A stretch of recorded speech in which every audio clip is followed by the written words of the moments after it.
Right, let's go ahead and start with Piggy Takes a Dare. Emily, Rose, and Melissa were the prettiest, most popular, and neatest girls in school. Or at least Piggy thought so.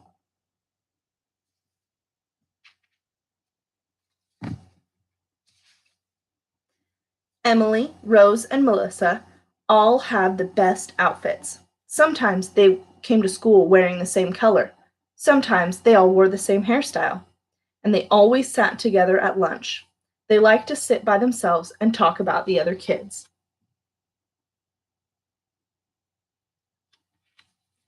Melissa lived next door to Piggy. Every day, Rosie and Melissa went over to Emily's house after school. Piggy wished she could go too, but they never asked her. Once in a while, they let Piggy walk home with them, but they didn't talk to her. They just talked to each other. "What are you all wearing tomorrow?" Piggy asked once. "Maybe I could wear the same thing." "Oh, you probably wouldn't have anything that would be right," said Emily with a yawn.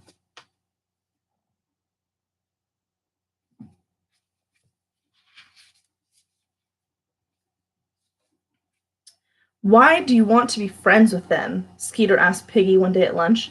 "They're so mean." "They're not mean," said Piggy. "They're cool." "Yeah," said Janice, "as cool as 3 ice cubes." But Piggy wasn't listening.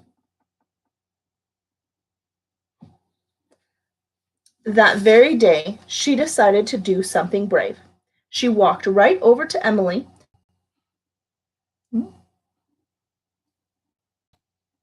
There we are, back on. "I don't know," said Rosie slowly. "Do you think she can be in our group?" "I don't know," said Melissa. "Her clothes are kind of hopeless." "Well," said Emily at last, "maybe, if she can do all the right things." Piggy was very happy.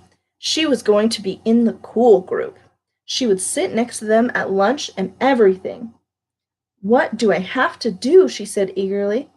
"First of all," said Emily, "you have to get some new clothes. We don't like yours." Piggy gulped. She'd have to ask her mother. "Second of all," said Emily, "we will, of course, need to copy your homework every night." I don't know if these seem like very nice girls. Let's see. This didn't feel good to Piggy, but she really wanted to be friends with the coolest girls in school. So that night, when she was all done with her homework, she took it over to Emily's house. "Not bad," said Emily. "We can use it." The next day, Melissa said to Piggy, "We don't like your hair." "You don't?" said Piggy. "We don't," said Rosie. "We think you should dye it red." Piggy gasped. "Red? Dye it red? I don't know. I don't know how it will look." Emily's eyes narrowed and she looked straight at Piggy. "We dare you to do it."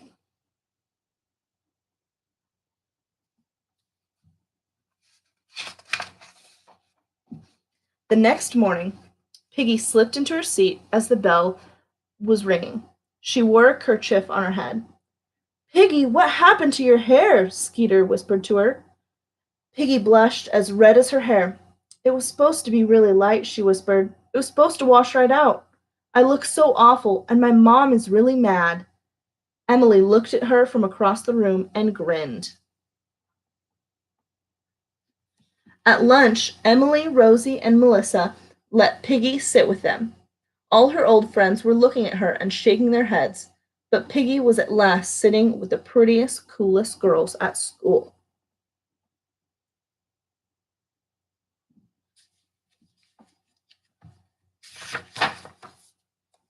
That night, she went home and washed her hair 6 times until all the red was almost gone.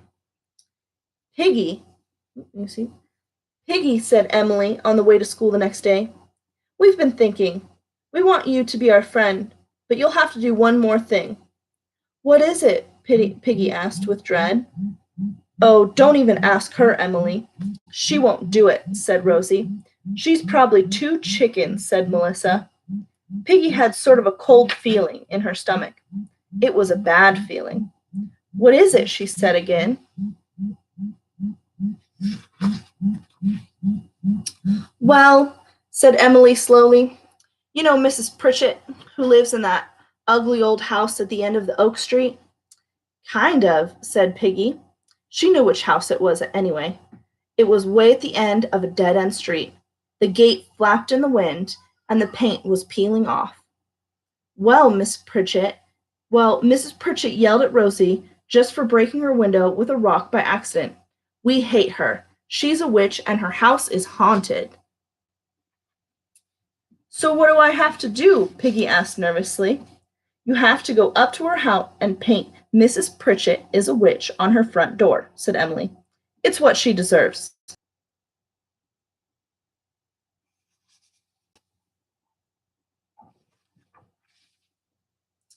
Piggy trudged home from school that day, feeling a whole mess of tangled up feelings.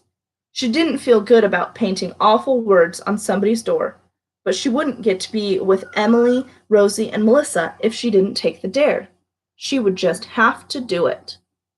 Piggy couldn't even eat the cookies her mother had left her in the kitchen. Oh, poor Piggy. The next day, it was time to do it. Piggy rummaged around in her closet and had the art supplies and finally came out with a little jar of red paint and the smallest brush she could find. After all, Emily hadn't said how big the words had to be. She tucked the paint and brush into her pocket.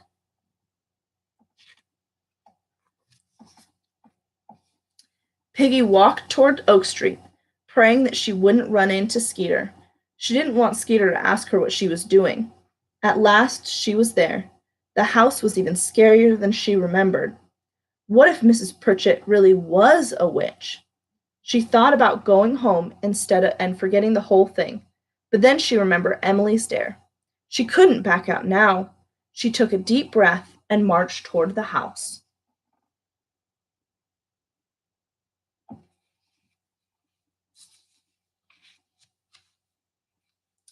Piggy opened the creaky gate and tiptoed up the walk. The front yard was full of weeds and tall grass. Now all she had to do was get up the front stairs quietly, and she'd be at the door. Her heart was pounding. She stepped on the bottom step and onto the bottom step and then the second one. At least the steps didn't make any noise. Ah! Suddenly there was a splintering crash. The wooden step gave way under Piggy and her foot went right through. Piggy let out a scream as she felt her leg shoot downward. She was stuck.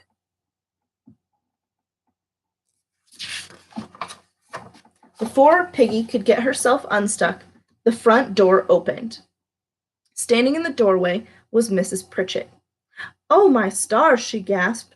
"Let me help you out of there." Piggy's eyes filled with tears. Her leg hurt.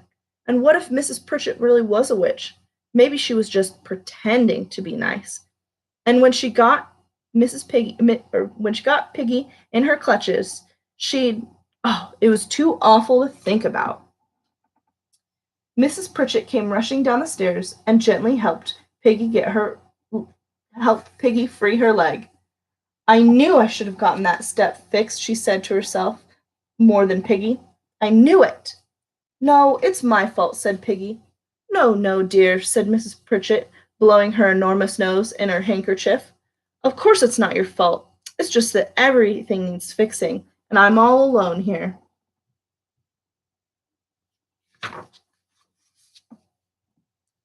Piggy looked down at her leg. It wasn't bad, just scraped and scratched. "Oh, you must come in, dear. I'll call your mother," said Mrs. Pritchett. She helped Piggy into the house, which was rather dark inside, but had nice old furniture. "Please don't call my mother," said Piggy. "I'm really okay. I don't want her to worry her." How would she explain to her mother why she'd been on Mrs. Pritchett's steps to begin with? Mrs. Pritchett sat Piggy down in her living room and went into the kitchen, and came bustling back with soap and water and clean bandages. She also had a little tray with some cookies and a cup of wonderful smelling tea.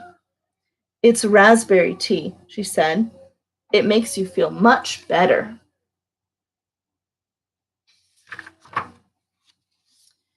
In a little while, Piggy's leg was clean and bandaged.